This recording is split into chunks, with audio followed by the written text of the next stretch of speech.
ഛത്തീസ്ഗഡിൽ ജയിലിൽ കഴിയുന്ന കന്യാസ്ത്രീകളുടെ ജാമ്യാപേക്ഷ ഇന്ന് ദുർഗ് സെഷൻസ് കോടതി പരിഗണിക്കും. മജിസ്ട്രേറ്റ് കോടതി അപേക്ഷ തള്ളിയതോടെയാണ് അപ്പീൽ നൽകിയത്.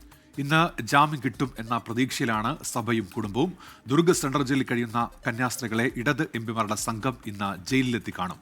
അജീഷ് ജയകുമാർ ഉണ്ട് വിവരങ്ങളുമായി. അജീഷ്, ഈ ജാമ്യാപേക്ഷ എപ്പോഴാണ് കോടതിയുടെ പരിഗണനയ്ക്ക് വരുന്നത്? ഇടത് സംഘം എപ്പോൾ ജയിലിലെത്തും? Ajeesh, good morning.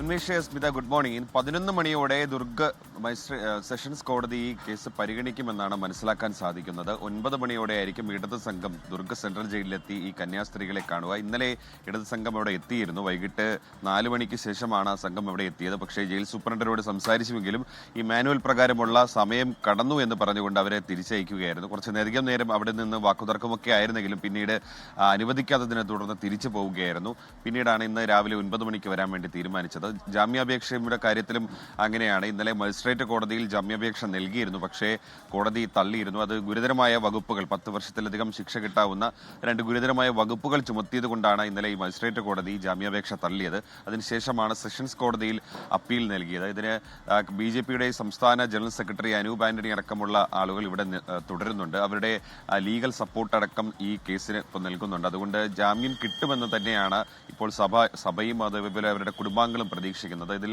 Sister Preetha മേരിയുടെ സഹോദരൻ ബൈജു അടക്കം ഉള്ളവർ ഇപ്പോൾ ദുർഗിൽ തന്നെ തുടരുകയാണ്. മാത്രമല്ല വന്ദന ഫ്രാൻസിസിന്റെ ബന്ധുക്കളും ഇവിടെ ഉണ്ട്. എന്തായാലും ഇന്ന് ജാമ്യം കിട്ടും, അതുപോലെ തന്നെ സിസ്റ്റർമാർ പുറത്തിറങ്ങും എന്ന് തന്നെയാണ് എല്ലാവരും പ്രതീക്ഷിക്കുന്നത്.